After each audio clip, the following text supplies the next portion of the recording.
Pickard.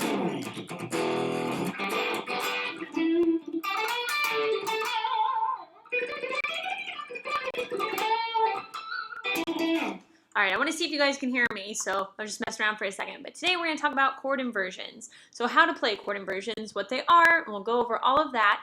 Also, if you haven't already, please subscribe to us on our YouTube channel. Just go to youtube.com/guitarcontrol and click that bell and you'll get a notification when we have a new video up. So for myself and other teachers, also I have a special surprise for all of you that stick around. I'll have something to give you guys. But yes, we're going to talk about chord inversions. I took some notes, so I'll go over my notes, explain some of these things to you guys.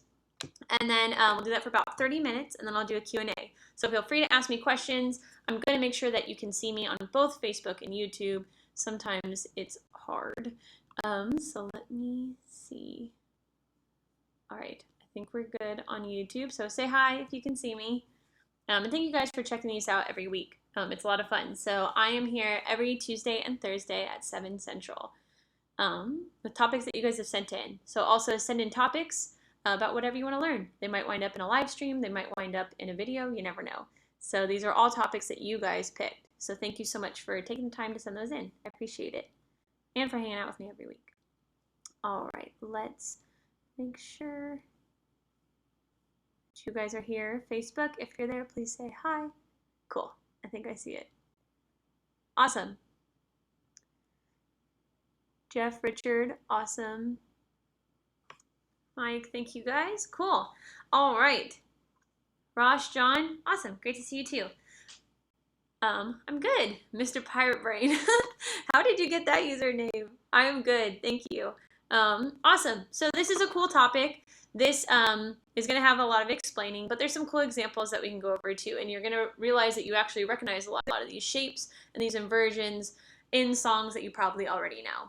So one thing that does probably need to be said is inversions are a little clearer on the piano. They're a little easier to see because what is an inversion? So depending on what level you're at as a guitar player or musician, you might not have even heard this term. So an inversion is changing the order of a chord. So back even further than that, a chord is, a triad, and just normal 3-note chord is made up of 3 notes. That's why it's called a triad. So it has a root, a third, and a fifth. So 3 notes. What an inversion is we change what we make our bass note. So our root note changes. This is a really cool way to change up a song, and really it's something that you might want to do in the studio to layer things. Oh, cool, it's a record label. That makes sense. That's awesome. Sorry, Pirate Brain is a record label. So, sorry, back to what I was saying. So it's when we change our lower notes. So there's other ways to kind of make your playing interesting too. If you want to spice up a song and, instead of using a normal like A major chord, you want to use an A7, same thing, A minor 7, just little ways to spice something up, or, playing D sus4, playing D sus2, whatever you want to do. Those aren't inversions though. Those are other ways to spice up, your song. But the takeaway from that is that you are changing maybe what the vocals would be doing. So this is a way to spice up your playing without changing the chord, but you're changing the way that it's presented, so the way that it is heard, right? So first inversion is when we take our third, and now we go, so I have my sheets. So we have root, which is 1, 3, and 5. Then if we change that, so we're just changing our bass note, we have 3, 5, 1, and that is called first inversion. Second inversion, you might be able to guess. Maybe some of you can guess right now. Does anybody know what second inversion is? Let's see. There's a delay on Facebook, so maybe even if you know it, I won't see it. Oh, hi Lisa. Nice to see you. Hi Frank. You guys are from all over the place. That is so cool. I'm in Nashville, so we are all definitely all over the place. The UK though, that's cool. I don't even know what time it is for you. I hope it's a cool time. All right, so 3, 5, 1 was second. So Kevin said what second was, but is first inversion. Second inversion is 5, 1, 3. So we're just changing the bass note, and this just creates a different sound. And you might even recognize these shapes. So there's ways to do it. The guitar is interesting because, like I was saying, on the piano it's laid out just straight away. So it's like this shape, you know, like you press down and then all of a sudden you just jump up, but you might move, you know, depending on the key and everything. But you are just kind of jumping up. So you're seeing it clearly that way. Guitar, we have all of these strings and all the notes kind of all over the place. So sometimes it's not that straightforward, but we are changing what is our bass note. So this can even be just looking at a bar chord as simply as this. So you might have realized this when you record or see anything, but here's a bar chord, right? Another way to play this chord, so say bar chords are really hard for you, this is just a normal major. Oh, sorry, major. I played it wrong, but it sounded really cool. So like that, if you were to go ahead and say that you think that is too hard, and you take your bar and you just move it down here, and then maybe in that case you even lift up your middle finger and move it down a string, that's an F major, right? So now I do have my root still on top, and if you know your octave patterns, I think that helps a lot, because you can find yourself all over the neck, but that might be another lesson, but it's very helpful. So that I can also see by going like this. So a few things that I do want to go over today and hopefully just get out there and get in your guys' brains, just so if you hear them again, makes sense, because I remember my first teacher was always telling me, I'm going to explain this to you, and then I'm going to explain it to you again, and then like the 8th time I explain it to you, you're going to get it, and it's kind of how it is. So music theory, the musical alphabet goes A, B, C, D, E, F, G, right? And then we repeat. So that being said, if you looked at a piano, there's 2 spots where there is no black key, right? Piano is just easier for theory because it's literally black and white. There's black keys and white keys. The white keys are just A, B, C, just the letter. The black keys are flats and sharps. So there's 2 spots where there is no flat or sharp, and those are our natural half steps, and those are between the notes B and C and E and F. So there is no F flat, there is no E sharp, right? No B sharp, no C flat, there just isn't. It's just, that would be B, or that would be C, or E, or F. So F here, to move up to G, is a whole step. So G, to move G up to A, that's where I was, right?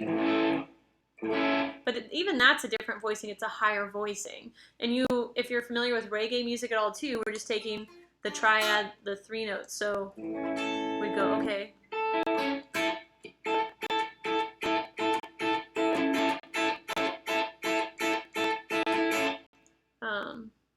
Okay, sorry. One of you guys' comments came through on the big screen. All right, so that's also a way to see this. So just different voicings, layering them. What's sounding lower, what's sounding higher. I'm going to check in on you guys really quick and see how you guys are doing.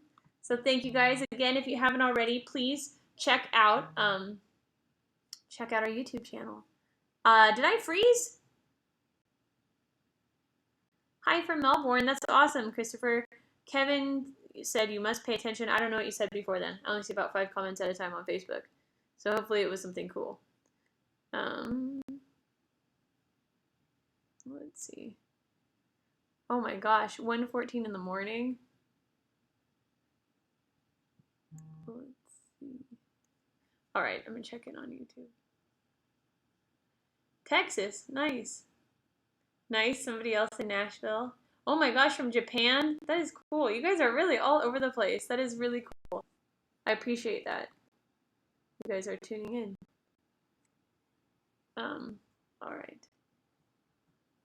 So, yes, let me know if you guys have any questions. But these are just different ways to play these.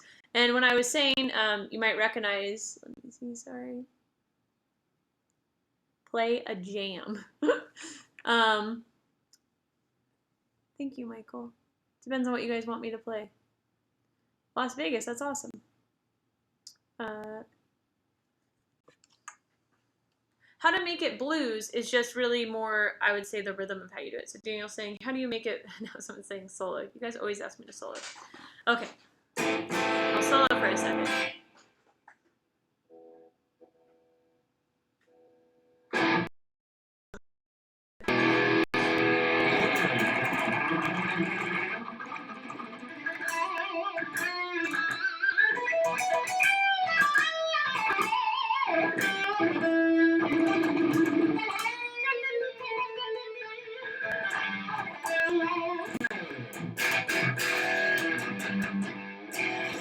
All right. But yes, I would say how to make that a blues is how to rhythmically, how you're going to comp yourself. But today, I do want to try and stay focused on this topic because it is a little bit challenging. So I hope that it helps some of you guys and girls, and I hope that it's something that pushes you out of your comfort zone a little bit. And even if we just kind of get something in there that makes you realize what an inversion is, or that was even an option, I think we're good. Oh, I wasn't trying to play blues. Someone asked if I was playing blues. No, someone said to solo, so I just soloed. But I was saying, if you do want to make something blues regarding the inversions, that it would be more the voicing that you choose. I just brought up reggae so that you would see that voicing, when I use just those 3 notes on that high end, that's how I can kind of make it reggae, but that's also how I play it rhythmically. It doesn't just sound like a reggae chord when you just play it, but it is, if you've played reggae before, it's usually just 3 notes. Okay. So, let me see. I am checking in. Purple glitter top. That's cool. Detroit. Awesome. Oh, that's awesome. I'm good. Thank you. So a lot of you are asking me how I'm doing. I'm doing awesome. Thank you so much.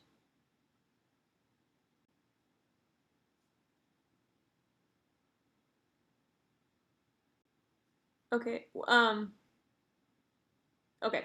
So I wanted to go over that. So I'm going to pull out my shapes here too. So the other thing that I was kind of saying to you guys that I thought would be something good to focus on was that I want you to come away with this lesson also learning that you should know your octave shapes, and these patterns and stuff are a lot easier. Oh, New Orleans, that's awesome. Are a lot easier when you do know that. So just a couple quick things. Other tips too is if you're really, say you're on the same chord a long time too, that might be a cool time. Oh, I don't know why the browser's crashing the video. It shouldn't be. If it's happening for anybody else, let me know and we'll fix it.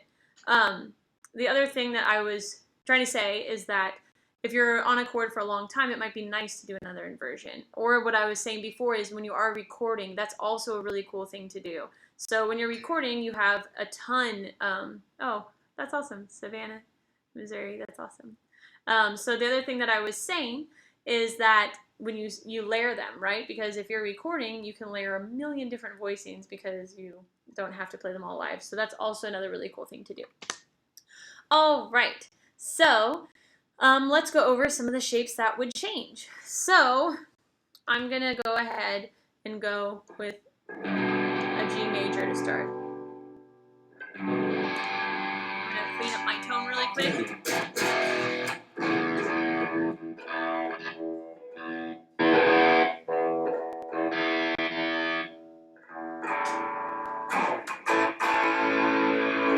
And I'm using Axe FX. If any of you guys, you guys ask me a lot what I'm using. I'm using Axe FX too. So cool. Yes, Richard. Shapes. I know you guys are asking me so many things other than what I'm talking about.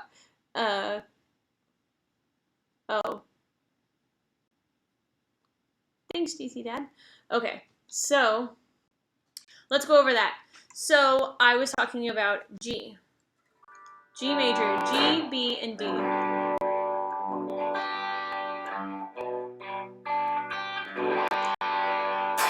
So it's important to know the notes that you're playing too. And remember, you know your octave shapes, you can kind of move around easier. That's what I was suggesting. So, G. Now that I've learned my chord, so G, and then A is the open 5th string, which make that B. Open D string, open G string, D, G. So root is G, 3rd B, 5th D. So now a couple cool voicings I thought I would show you guys is if you're going to change that. So if I'm now doing first inversion and I am changing it to, oops, sorry, it's distracting sometimes when you guys are writing stuff. So now for changing it to first inversion, I'm going to go ahead and put my 3rd first, right? So if G was my root, B is my 3rd, and again, knowing those note names helps a lot. So E, F, G, A, B. B is the 7th fret on the 6th string. So now I'm going to go here.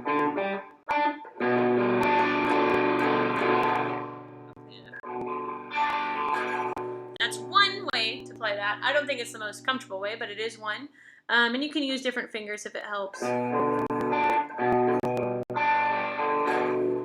I have my ring finger on the 6th string, 7th fret. My pointer is barring the 5th string, 5th fret, and the 4th string, 5th fret. And then I'm using my ring finger on the 3rd string, 7th fret. So you can go ahead and also go right there. I don't think it's the most comfortable one though, so that's what I was saying. The one that I really like is this one. So now I'm going to find B on the 5th string. So if I know this is A, right, I have a B here. Or, let's see.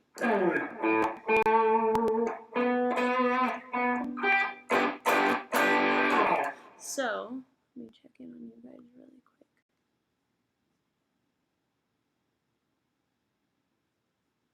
Thanks, Daniel. Okay, so we were talking about that. So now I go A. You know, I have a B here, but because of the way that this is played, I'm not going to use that B. So I'm going to actually jump up. Everything on the 12th fret repeats, right? So that's another cool thing. If you don't know a lot about a theory, I said a theory, I would go ahead and also realize that the 12th fret is where everything repeats. So that's why you can play things like, and then you go, okay, right?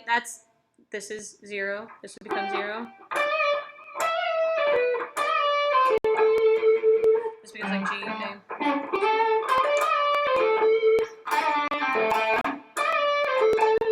That's also how you can jump up an octave too, just so you know.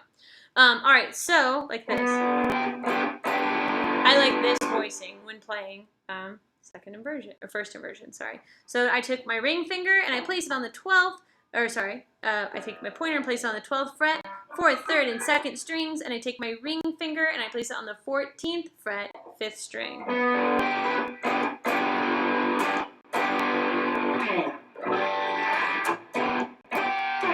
So you wouldn't, obviously, if you're playing a song, you wouldn't maybe want to jump all the way back from there, right? You wouldn't want to go from this G all the way up there. So you'd want to find things that are relative and close together.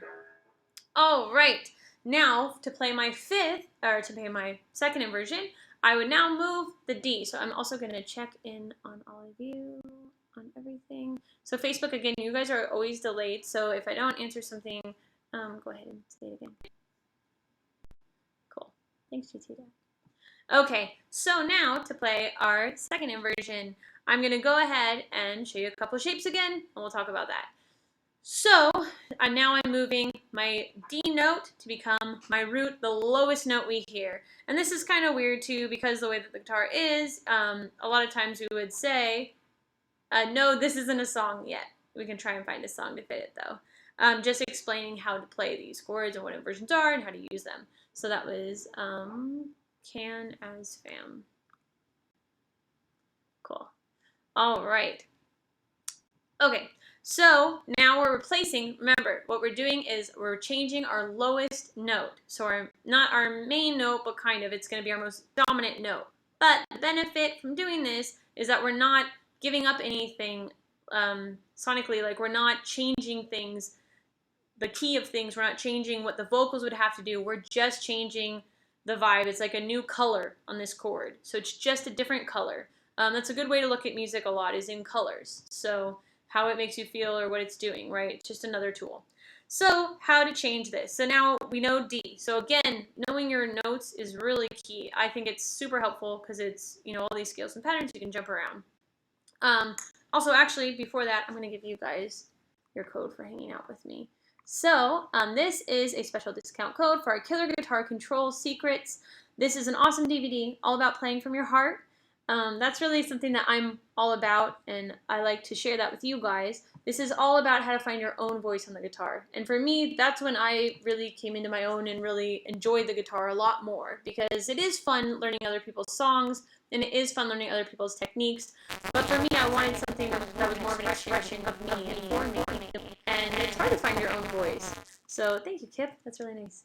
It's hard to find your own voice on the guitar, and this is all about how to do that. There's a ton of instructional things out there today that are all, teaching how to play like somebody else. So the point of this DVD is how to play like you, and how to find your voice, and how to get what's in your head out of your hands. So this DVD will cover 3 things. It will cover technique, which we talk about a lot, different techniques, right? Hammer-ons, pull-offs, all these shred things, all the licks that you guys are asking about. All that stuff is technique. And technique is also extremely important, of course. Fretboard knowledge, also very important, and something that I've been bringing up a lot today. Knowing your notes, knowing your roots, knowing, or not your roots, but your octave shapes, things like how to jump around, arpeggios, scales, chords, fretboard knowledge, and hand-brain connection. So getting what's in your head out of your hands. So that's what we're going to help you with in this DVD, and that's a code. So thank you so much for hanging out with me today. This is for you guys, so if this interests you, make sure you use this code. Also, agreed. That's true. That's a very good point. Seth said, agreed, and besides, when you start writing your own stuff, no one knows when you screw up. And this is very true. Especially don't make the face that shows that you screwed up. I remember someone telling me don't go because then everybody knows, and it's not a big deal. And I always really like to think of the Marty Friedman, Jason Becker game that they used to play with one another, where they would purposely play awful progressions that they didn't even know that they were going to play. They just play random chord after random chord after random chord. So there was no logic to this, other than it was fun for them to see what they could come up with. If you land on a note that's not good for that chord, they would bend it until they found a note that was good, or use it as a passing tone, or do anything to make themselves still sound good somehow over this extreme challenge. So that's, I think that's cool. So this is all about finding your voice and how you want to sound. So the concept is, how did Eric Clapton become Eric Clapton? How did Jimi Hendrix become Jimi Hendrix? Jimmy Page become Jimmy Page? All of these people that you guys look up to, how did they become them? Randy Rhoads, Zakk Wylde, Steve Vai, whoever you like. It's all about how to find your voice. So not how to be like somebody else. So I think it's a really awesome, helpful DVD. I hope you guys enjoy that. And also remember, for tons of free lesson videos, please check out our YouTube channel. So subscribe to us there, youtube.com/guitar control. There is folders, playlists of all these live streams that I've done with these questions from you guys, videos that I've done just in general, videos that all the other teachers have done. So make sure you check that out, covering all sorts of things. And feel free to send in topics that you guys want to do. All right. Awesome, Kip, of course. Sam, good. So yes, check that out. Killer Guitar Control Secrets. All right. I know we are nearing our time, so we only have about 8 minutes left. So real quick recap. And this is just, an idea. This is just a suggestion. You don't have to do inversions, but it's another tool to have under your belt. So that's why we do throw them out there. So let's see. I'm going to make sure you guys can see me all right. But yes, this is something that maybe is a little bit easier on the piano just to see when you're getting started. But I think it is something very cool for coloring your songs in a different way. And just kind of knowing what sounds good. So maybe you want to play within this scale, but you're sick of always landing on your root, or you feel like it's generic or something. This is just another way to kind of look at things differently and color things differently. All right. So, the one I did want to show you guys, actually, that I did want to go over, the shape. I'm not sure I showed you this shape. But for our first inversion, you will definitely recognize this shape. So this is just, it's an F shape that I've moved up. And now it's an A. So, right here. I'm sure you recognize this song.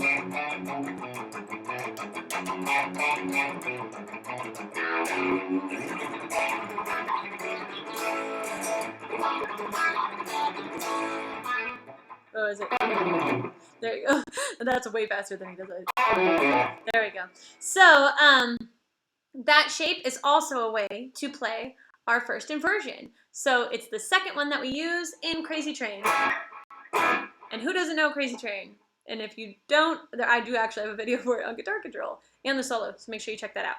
But I'm going to go ahead and to hold down my third, I'm going to take my third finger, so my ring finger, and place it on the 4th string, 6th fret for this song. Then I'm going to go ahead and take my middle finger and place it on the 2nd string, 5th fret, and I'm going to take my pointer and place it on the 3rd string, 4th fret. And it's just another way to play that chord. And then I just move it down to a D.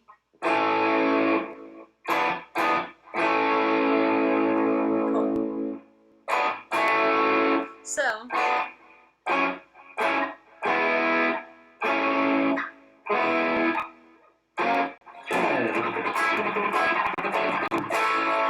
I'm sure you recognize that one. So sorry, I want to make sure you got that too.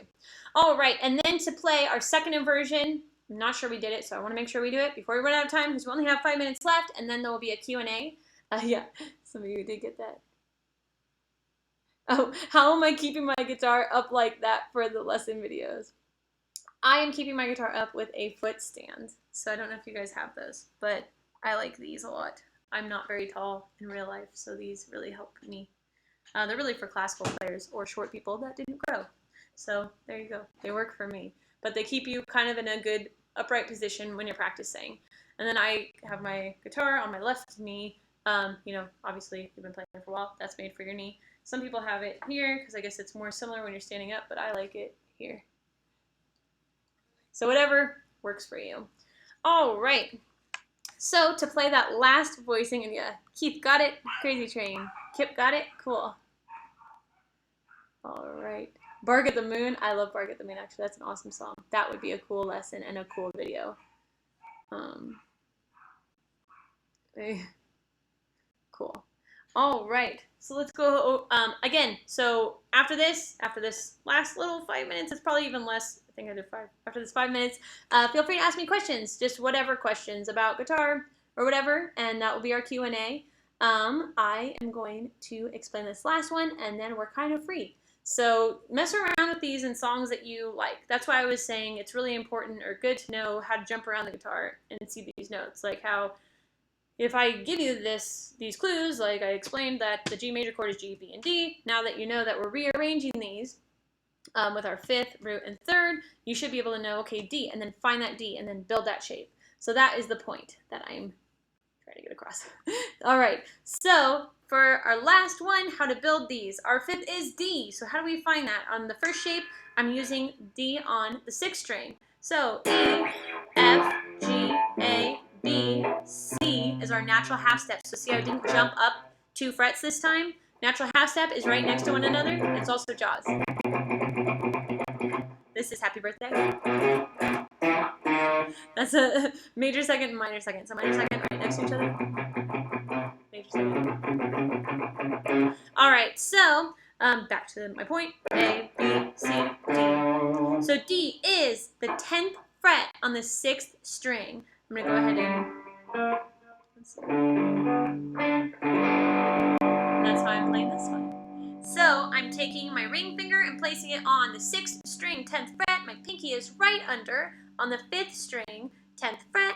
My ring finger, where's the other one? My middle finger, sorry, is on the 4th string, 9th fret. Then I skip a string and I go down.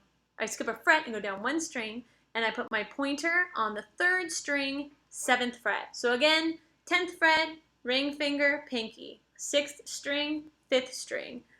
Middle finger on the 9th fret, 4th string, and my pointer is on the 3rd string, 7th fret. So just another way to play it. You can tell it sounds totally different. And this is also a way to heavy up some stuff sometimes, right?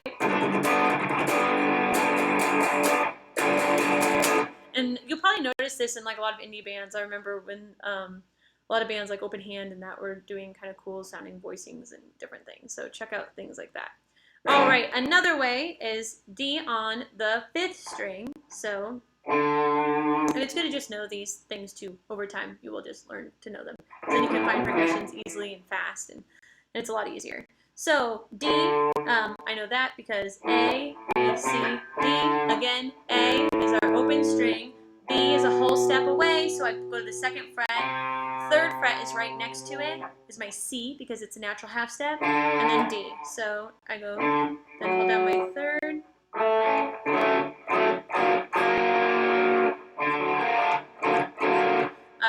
Then I'm gonna go ahead and do my last one, which is also on the 6th string. So we already know where it is. And it's a lot heavier. I know you guys have heard that one before. So just a way to kind of move around. So what I would suggest is taking a simple song that you maybe know and like and try to mess around with that. So a song that somebody brought in to me today was this song by Vance Joy called Riptide, and it's really easy, which is why I suggest it. There is a cape on the 1st fret. I'm going to play it without it just because we're wrapping up. But it's A minor, G, and C twice. So it goes, I was at a dentist in the dark. I was scared of pretty girls and starting conversations. All my friends are turning green, with a magician's assistant in their dreams. Whoa, whoa, they come unstuck, running down to the riptide, taking away. I wanna be your left-hand man. I love you when you're singing that song, and I got a lump in my throat, 'cause you're gonna sing the words wrong. But what my suggestion would be is take a simple progression like that and see what you can do with throwing in some of these different voicings. So thank you guys so much. I'm gonna check in again. That concludes our lesson today. So we'll go ahead and do a Q&A. Hey there. Awesome, Michael. I'll see you then. Thanks, kid. Oh, no, it's not a stand. I mean, a stand would be cool, but those are really cool. So Sam was asking what I was using to kind of prop my guitar up, and it is just one of those footstools. They're just like, I mean, this one's from, I'm sure, like Guitar Center or Sam Ash or something, and they're like $10 or Amazon, I'm sure. Awesome. I'll see you Thursday. So yes, I will be back on Thursday with a new topic that you guys sent in. If you haven't already, please subscribe to our YouTube channel. I'm going to give you that discount code one more time for hanging out with me today. Thank you guys. There's a lot of you that keep coming back, and it's really cool to see you all the time. So I see you guys every Tuesday and Thursday at 7 Central. So I will see you Thursday. And here's your special discount code. So thank you so much. I'm going to go ahead and put this in Facebook. Killer Guitar Control Secrets, all about playing from your heart. So this is for the guitar player that wants to sound like yourself. This is not to sound like anybody else. This is completely for sounding like you, getting what's in your head out of your hands. So if you're the type of person that's like going crazy, can't figure out what you're wanting to do, check this out, because this is all about dissecting that and getting into what you want to do. So I put that in Facebook. I'm going to throw this in YouTube, and send me some questions. All right. So yes, again, that's 3 things. Technique, which is very important. I think it's not the most important, but arguably. So technique, I like to kind of count feel in technique too. So technique, fretboard knowledge, and hand-brain connection. Getting what's in your head out of your hands. All right, so I'm going to start answering some of these questions. New to this channel, is there a set schedule for these lessons or a place I can find more info? Thank you. So John, you can go ahead and check out our YouTube channel, youtube.com/guitarcontrol. That's where you'll see all the videos. So that's where these new videos are popping up. You can also go and see our backlog there. So there's tons of playlists of myself and some of the other instructors. So make sure you check that out. There's folders for everything. Like this is called Guitar Control TV. So there's all the Guitar Control TVs I've done. There's also a folder of just lessons that I've done, just lessons John's done, Robert, and all the other instructors on the site. So check that out, and also general topics like hard rock or things like that. So or easy songs or theory. So check stuff like that out too. But yes, and then as far as these go, I'm doing these every. Oh, I'll see you Thursday. I'm doing these every. That would be cool. I think I did jump. Oh, I'm not sure if I did that, but that's a good one. I've done a lot of Van Halen. But yes, I'm doing this Guitar Control TV through Facebook and YouTube every single Tuesday and Thursday at 7 Central. So make sure you check those out. How do we send in topics? Leave a comment. Leave them in here, but I know that these kind of disappear in YouTube after this chat. So if you're in Facebook, leave them in the chat or leave them on a YouTube video. So if you can go back to this YouTube video, I would leave them there because we're always checking those out. So definitely send in a topic. Also, if you're part of our Gear Gods, like our Guitar Gods Club, on our website, those topics are also definitely thrown in here. So check out guitarcontrol.com. Can you teach us the accompany to jump some other time? I love Van Halen. I would love to. If it gets assigned to me, then yes. Bye, Kip. Thank you. Thank you, Sam. All right. But yeah, I've done a bunch of Van Halen, so if you're wanting to check out some Van Halen, check that too. I can't sing and play at the same time. That's hard. I started out as a singer, so and then I decided to quit everything and only play guitar. So it's kind of, I did like things opposite, I think. But I think using your voice for the guitar is very helpful, no matter what. Like even if you don't think you're good at singing, I think it is really, really good.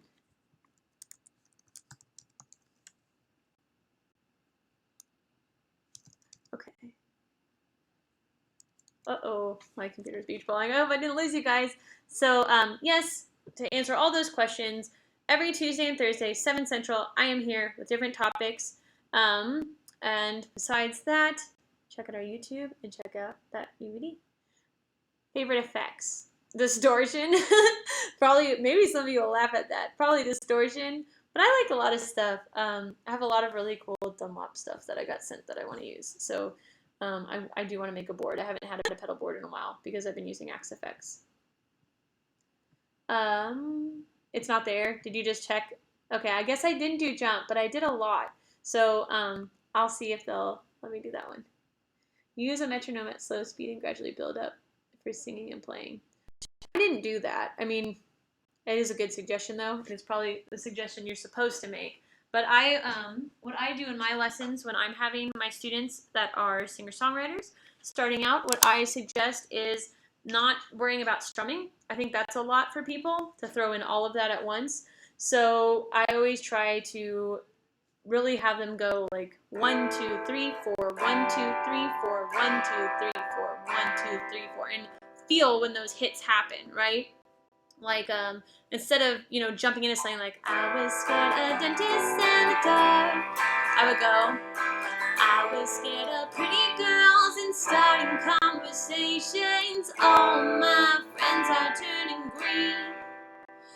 You're the magician's assistant in their dreams. Whoa, whoa, they call mine Stike. Lady running down to the riptide. And for that one, I would say don't use that strum when you're first trying out. I always give this one. 1, 2, 3, 4, and.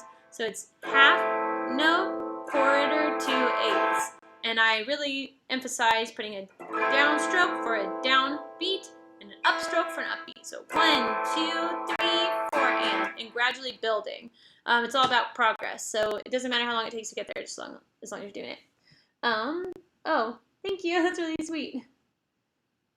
I do sing, so that's cool. I got into metal, and I definitely don't have a metal voice. I had this project where I was trying to do like Evanescence-y vocals, but that's not really what I listen to.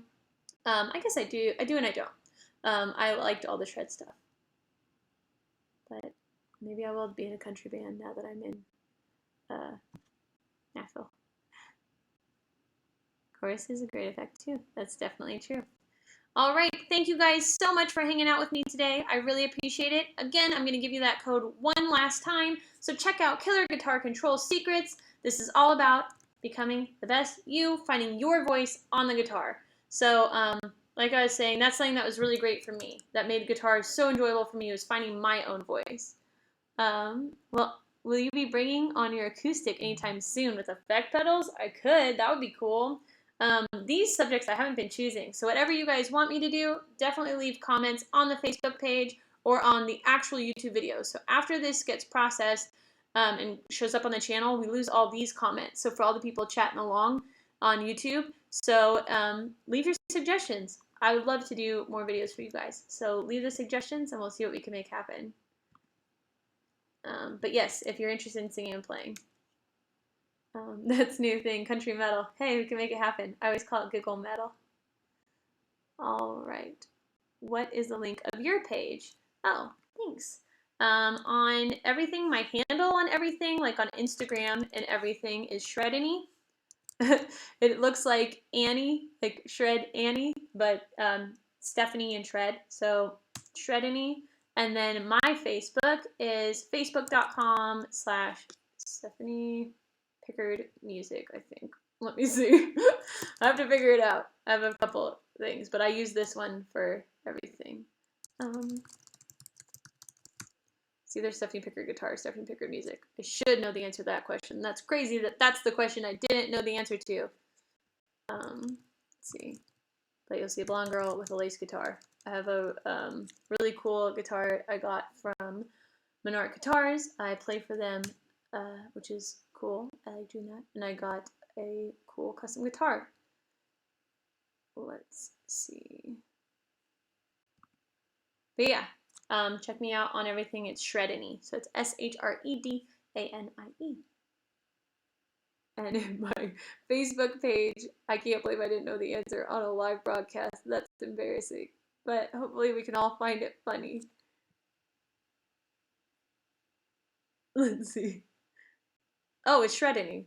Sorry, I should have known that. I changed it recently. I'm getting married in like less than 3 months, and I'm not going to have that last name anymore. So I've changed everything to Shredany, so I don't have a last name on stuff.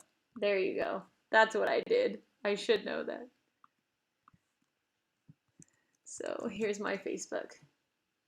Yeah, of course. I should have known that. That's so crazy. How about trying to find our own sound? That would be an awesome lesson. I would really enjoy that one. I've done a couple that were like finding your own voice for soloing, but that would be a very good topic. And this one is an ESP. ESP gave me this guitar. I know that sounds really complicated. My fiance plays for ESP, and I got lucky and got this one. But I do love it, so not just because I have it. All right, is this live? Yes, it is live. Is it hard to tell? I mean, that's a compliment. This one, I thought you could tell. Will I front your guys' bands? Sure. Thank you, Dennis. That's awesome. All right, you guys, thank you so much. Check out that code. Check out our YouTube channel. Check out our website, guitarcontrol.com, and hang out with me every Tuesday and Thursday. 30-minute lesson, 15-minute Q&A. Thank you guys for sending these topics. Send in other topics for other videos and other lessons, and I will see you guys soon. All right, take care. See you Thursday.